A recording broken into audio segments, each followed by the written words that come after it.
Okay. So we're going to start, I say again. So he's explaining the Maila of Eidos of a Chukim and Mishpatim. And the point is, right, that the three Eidos Chukim Mishpatim correspond to the three levels: Atzmos, Eir, and Sof, Eidos, Chukim, Eir HaSovev, and Mishpatim, Eir HaMemale, as we explained at length over the last few days. And that Eidos, the point was that Chukim and Mishpatim, which correspond to Sevev, Memala, Kalal, so the way to access, the way a Yid connects to these levels and draws them down. So Chukim, he does through the surrender of his intellect, and Mishpatim through engaging his intellect, given that all mitzvahs have all three dimensions. And how does a Yid connect to the Eidos, the Atzmos property, which Atzmos, the Eivish himself, is not accessible directly or indirectly, beyond, which is the best we can say. What was the answer to that? Atzmos is connected to simply by virtue of the fact that the Eivish allows this to happen. When you do the mitzvah, you connect. It's only because his will that can occur. There's no mechanism or logic or means by which the connection can be forged by us or anything. Because Hashem is totally beyond everything, including beyond infinite. The question was raised yesterday by Adam, so how is this reflected in the fact that Eidos is this quasi-rationale? Logic doesn't dictate that we need to observe it, but after the fact we do. The answer, that's precisely the point. It's demonstrative of the fact that the relative to Atzmos, Seichel, and beyond Seichel are the same. That's the meaning of Havaya Hu Elikim, Hu going on Atzmos, Havaya the infinite Elikim, finite, Hu is all him. All him meaning to say he's beyond both equally and can choose to express himself in either equally. Both things are true. The last point I just said is a critical one because he's presently going to explain what's the value of Chukim Mishpatim, of beyond Seichel, of Seichel in the face of Atzmos. You connect to Atzmos, and that's all that's required. In fact, that's the question on one level of the Ben Chacham, which we're trying to probe and understand. But at any rate, before we get to that, we need further elucidation as to the Ma'il of Chukim, of Eidos. So I'm not going to repeat the inside the text, just where we're up to, because we'll spend the entire shir on that. So he explained, we finished the first paragraph of Vayisei. Even more than that. How far did we go on it? No, the first paragraph, right? Yeah. Okay, so to further elucidate the Maila of Eidos. So the word Chukim means to engrave, and explained that this is all based on the Maimar of the Fidige Rebbe, that engraving is on two levels, the Maila and the Mata. So engraving above means that Chukim goes on a level, Keser, which is a level that is not extraneous to godliness. It's a level that is integral to Elikus itself. Like something engraved is not something imposed on that which is, the letter is not imposed on the object. It's engraved in it as opposed to ink on paper. So number one, this is a level that the Maila, it's not a Dovar and Loisif in the words of the Maimer, because it's Bligvul. It expresses the infinite truth of Elikus. The second parallel component of Chakik, which means to engrave, is that it engraves and induces a bittul in creation. When creation, which is finite, experiences and confronts the infinite, so there's a surrender of its own insignificance. That's the engraving, the bittul that Chukim bring about effect here in creation. And he explained how that's reflected in the Pasuk in B'Brisiyim V'Layla Chukah Shemayim V'Ratzlei Samtin, what the Medrash says, and how Chassidus explains the Medrash, that the Eibishter gave us the Chukim in order to engrave, indent, carve out heaven and earth, carve out in the sense of dissolving the sense of separation and bittul and independence and independent reality. So that's the idea of chokim. Now continuing this, explaining this level, and the mile of chokim, and that will lead us to further appreciate the mile of edus. So when something is engraved,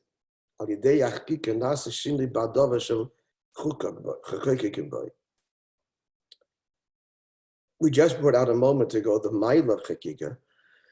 The mile of chakika, the mile is that we're not talking about some separate level like the finite attributes, which have this property of otherness, because Hashem is not made up of any of these properties. So if he's manifesting Chachma, Bina, and so on, that's something other.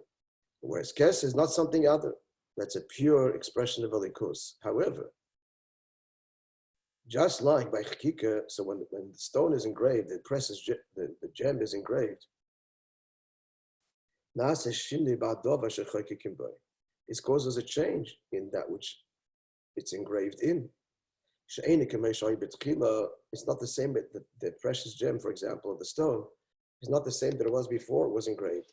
Like, for example, engraving letters in a stone. Before engraving, the stone was simple and pure. And now it has become formed with letters. So it wants to say that this causes a descent, a compromise in the stone. Especially if the stone we speak of is particularly luminous and sparkling. When you tamper with it and you start cutting it, and you carve out, so we compromise the clarity, and the sparklingness, the sparkling property, of the stone. The place where it's being carved out and removed, it doesn't sparkle so much. So what does this mean before that? The moment it's going to explain this, but another observation we need to make about the physical marshal here, before we derive the spiritual parallels, is as follows. That Noisef Lashin in the brackets, in addition to the change in the brackets, descent, Shanasa ba Evan, that the actual stone itself is compromised through being engraved. More than that.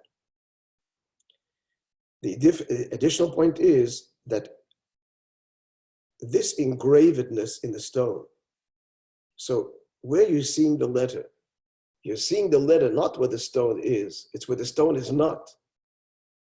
It's the removal of that place that communicates. The communication, the letter that is engraved, is where the stone isn't. Unlike ink on paper, where the letter they communicate is where the ink is. The communication is communicated by something. When you engrave, the communication is communicated by something, not by removing. That point is clear. It's a very, very subtle but significant point whose parallel baruchnius will become apparent in a moment. The engraving is connected with the empty space in italics there. The stone lacks there. Meaning to say,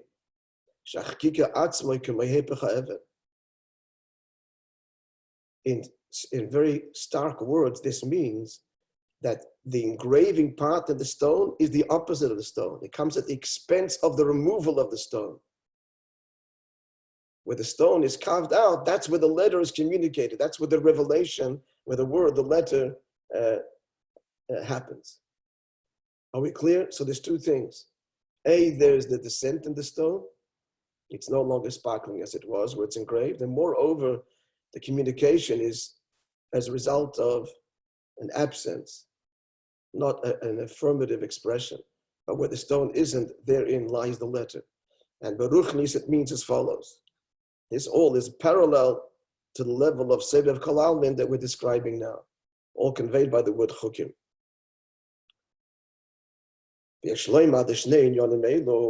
two things we just pointed out now about the physical stone is the Rebbe's Chiddush. We don't find this in Chassidus anywhere, which is quite extraordinary, such a huge and deep Chiddush. I shouldn't say that. There are many other extraordinary Chiddush in the Rebbe's memory. This will certainly be one of them. At any rate, these two things we just pointed out now also true.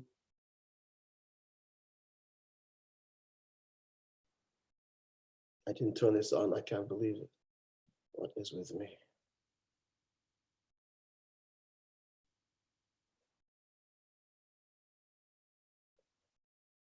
This whole thing's missing.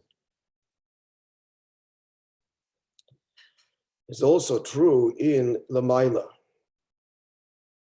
Namely, that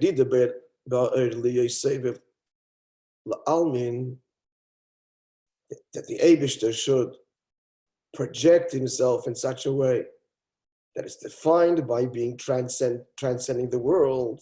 That's a descent for the Eibishter. And that's analogous to the descent in the clarity, the pristine clarity of the stone that tampering, cutting it engenders. It's no longer simple and pure, and in brackets, it doesn't illuminate and sparkle so much as it was at the outset.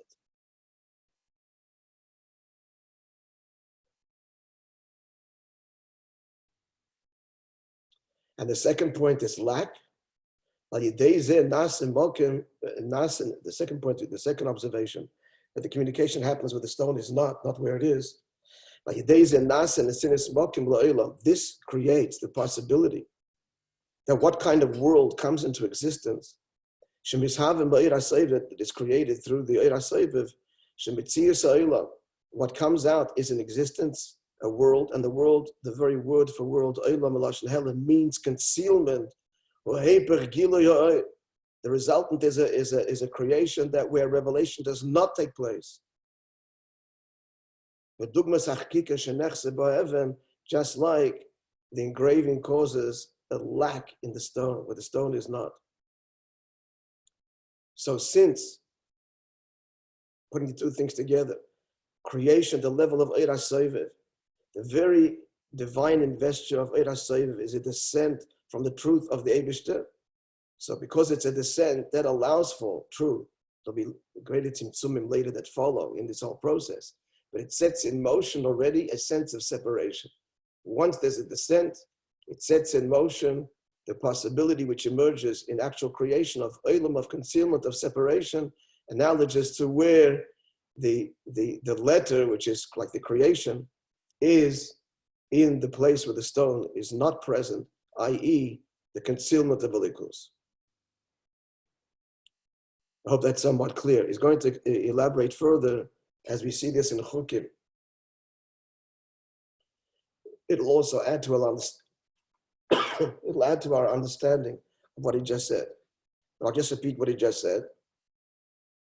That Chukim, Eisis Achkike, represents a madrege, not atzmos, but a madrege of a descent of the Eibishter. It's true, it's infinite. But infinite, as we explained earlier, is a descent from atzmos. The reason that he said it's Kamoya Etzem before, we have to kind of reconcile this. He was insisting in the previous Eis it's Kamoya Etzem, and now he's saying it's a descent. The reconciliation is, it's Kamoya Etzem, is that the Eir itself is screaming there's an Eibishter. It's saying that there's an Eibishter.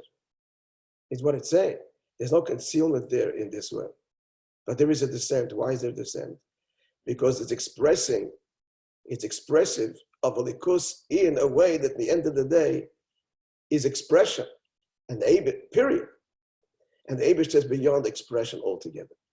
The whole notion of Eir and revelation, even infinite, is a descent. Because Atzmos transcends the whole notion of revelation. As we've explained in the past, the whole notion of revelation, even at the highest levels, which we're talking here, Eir itself implies otherness. Because if you say revelation, you're saying revealing to whom? So acknowledging that there's otherness. So if you're saying there's otherness, that already puts in place potentially that this otherness should even deny you and conceal you, which is what happens at the end in Elam Hazeh as a result of Tzimtzum. But the Tzimtzum plays on the Oyer, on the revelation. The Tzimtzum can only work if there's a revelation. Once there's the notion of otherness has been conceived by God, and that is the Oyer HaSovev, then in the end, this causes the second point of that's a descent for Atzmus. And the second point of the observation of the stone is that where does the communication take place, where the stone is not, it gives rise to a sense of otherness completely in independence. Elam. So true at the level of Oyer HaSovev, there's no concealment there. It's all light and revelation. But there is concealment. In what sense? In what sense? In that there's a compromise from the absolute truth of Einoid Mulvado, and now there's revelation. There's the potential for otherness. And the potential for otherness in the end gives rise to actual independence, sense of independence. I hope that was clarified matter somewhat. Yes? Nod of a head. All right. Can I just ask a question? Pardon? So, I just a question. It's saying literature is everything and everything, and it's saying I don't hear what you're saying. My question. Can you hear me now? Go on. No. So, it's explaining that the Eibishter is everything, and it makes space by carving out for the potential for our existence. The example of carving means that it's removed something from itself in the Tzimtzum, but Hashem is in everything and everywhere. So no, not quite like you're saying. No.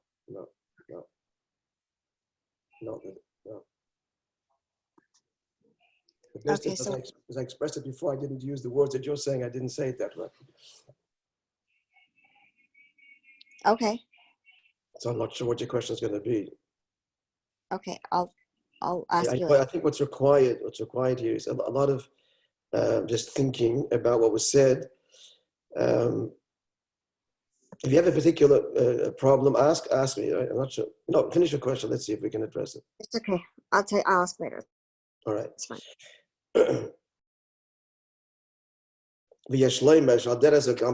Likewise with chukim.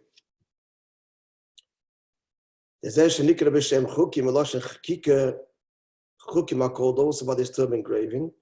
Is also for these two reasons, so these two components. And the matter is as follows: the Pirush Chukah K'mayim Razal. What does Chukah mean? As our sages say, Chukah Chakakti. Hashem says, I have made a statute. I've made a decree. You have no permission, as we explained yesterday. This is a border you can't cross to think about because it's beyond rationale. So Chukim express those mitzvahs that transcend reason. So what does this mean? There's two things. Paralleling exactly what we said before about the stone, paralleling exactly what we said before about Oyer HaSovev relative to Atzmus. And that is, that the will of God embodied in Chukim, it's not the will as it is within the essence. Now, the will within the essence has no agenda. It has no agenda because the perfect being of God has no agenda. But now, this has an agenda. What's the purpose of this will? It's a descent, and what's the descent? It has an agenda. What's the agenda? The agenda is to negate the limits of rationale, of logic. In the brackets, the words of our sages, you have no permission to think about it. So that parallels, that parallels the first observation we made moments ago about at the beginning of this year, the descent, the compromise that happens in the stone through engraving. Okay, so what's the first thing you just said? there's essential will, and there is a compromise or a will which is a descent from the very essence. Now, this is a very deep idea, friends, and it needs a lot of thinking about on your own independently to the point that you'll exert and perspire profusely if we begin to understand. That's why you have to toil in Chassidus. Essential will is bound up with the self. It isn't about attaining or achieving anything. It's more akin to I am. When you say I want, so this, which is will already, there's two kinds of will. There's I want me to be expressed. That's an essential will. I want the expression of me. Or in a simple, example is, I want to be. I want to be. I want to survive. I want to be. That's an essential will. That will talks about me. But this will here that Hashem is manifesting is, here we have a creation that has a sense of independence. Here we have a creation, a human being that has a rational intellect, that he can delude himself into thinking that is the ultimate. And that's got to be negated. The intellect has to know its own limits. The intellect has to be negated. So that's already a will that deals with the outside, with some imperfection out there that's got to be dealt with. So that's a descent. That's like when you want something that isn't about your own expression, but somebody else's need or whatever, just something else out there. That if it wasn't there, in other words, if it wasn't there, you wouldn't have to deal with it. Because it's there and it has a problem, so you got to deal with it. But if it didn't have the problem or it wasn't there, you wouldn't have a will or desire for it. Again, essential will is about the self, and extraneous will is, which he calls a descent, a move away from self, is a will dealing with something outside of the self. It only has to be dealt with because it exists. If it didn't, you wouldn't have to deal with it. Now, God, by divine design, of course, did create otherness. He creates otherness, and now we've got to teach it a lesson. We create intellect. You think you know everything. You should know here's chukim for you to consider. You should know that is far beyond your intellect. That's the agenda of chukim.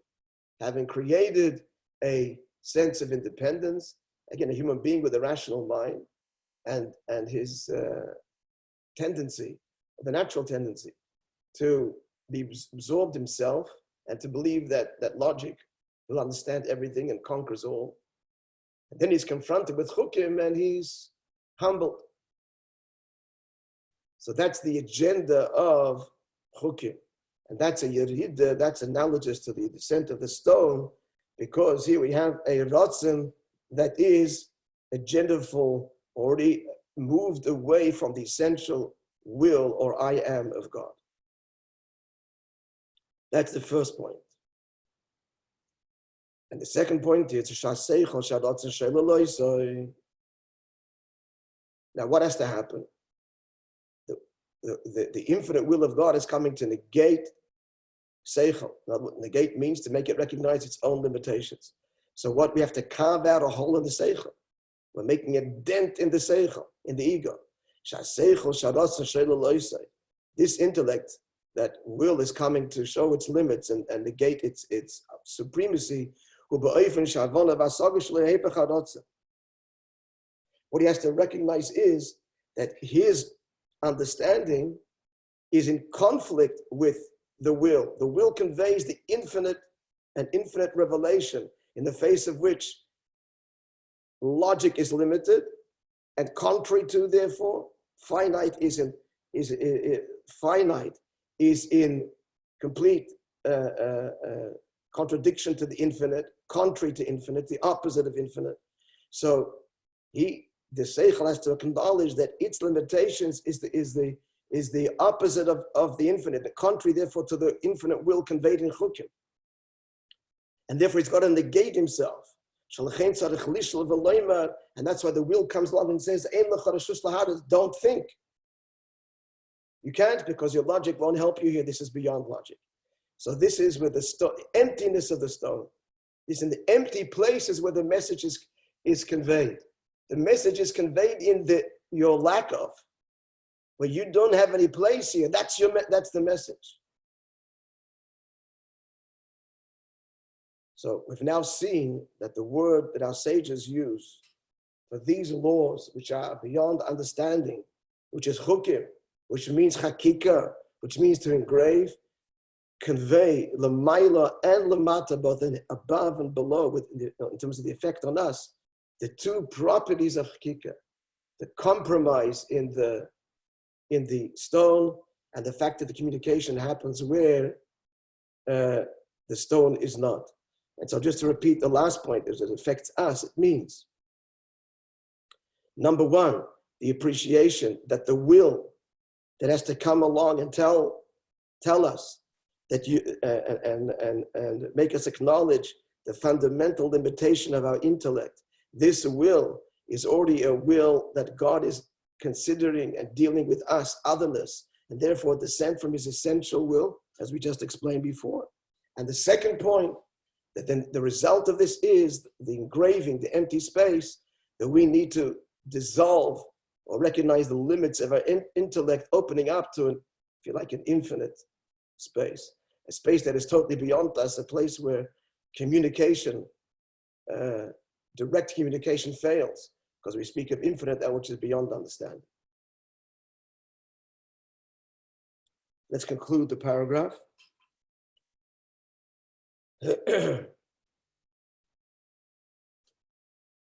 Rabbi, can I just ask a question?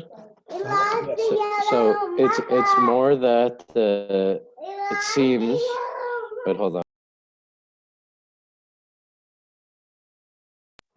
It seems that it's not about the gilui it's really the chayk, the gilui seviv. It's more about like the gilui of the insignificance of us as compared to the seviv. Yeah. So I didn't get the two ways you were saying. It's not what?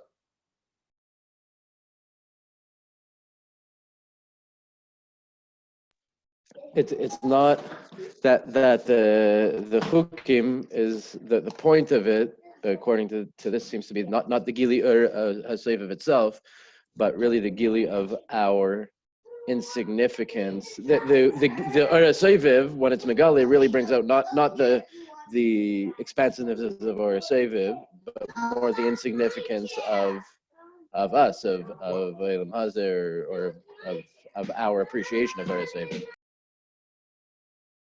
It's both. Why is that not one thing? The gilui of Eira Soivev engenders the bittul of Seichel, the bittul of the Helem, or the Helem, the bittul of the sense of independence. It's one thing. So when a Jew, let's remember the context of this whole discussion. When we do a mitzvah, so we're connecting and revealing all three levels. And what he's saying now is when you do a mitzvah, we're not talking about the mishpatim dimension now, but what you say, a mitzvah has to both edify and awe. It has to both suffuse, that's mishpatim, because that's the intellectual dimension of the mitzvah, which we described earlier, which we'll revisit again. That's one dimension. It has to both, what's the word I'm looking for? By edify, I guess, or grant value and meaning. And that's the dimension we're not discussing now. And at the same time it has to humble and awe as we confront and acknowledge intellectually as we perform the mitzvah that the mind understands, seeing that the mitzvah itself is totally beyond understanding. Now, in that acknowledgement, it's beyond understanding. In so doing, I'm revealing Eira Seviv Lamata, and I'm carving out where's the carving out happening? I'm denting the ego, denting the seichel, and experiencing and connecting to, yes, this level of Eira Seviv of conveyed by chukim that each mitzvah conveys. So, as I'm observing the mitzvah so far, what we're learning is that I'm being suffused with the divine, and I'm also being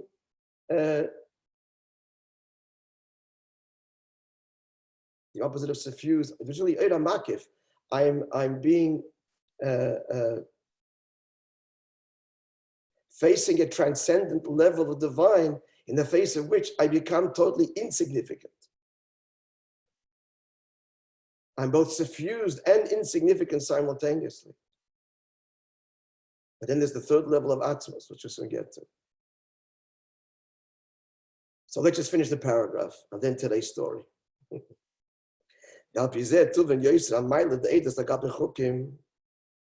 this was all to point to, notwithstanding the gewaltige level of Eira Sovev, we've explained its compromise. Eira Sovev, the Ratzon, the will of Hashem, that he manifested in order to humble us, in order to make us confront our own limitations and experience the infinite. That's all a compromise on Atzmus. By choice, of course. Now what's Eidos? So again, the Inyan HaChukim Baratzon, the mitzvahs, K'moshe B'chinas Yerida. Because Chukim is the will of mitzvahs as it descends from the essence of Hashem, Lishlala in Yonim, with this agenda to negate all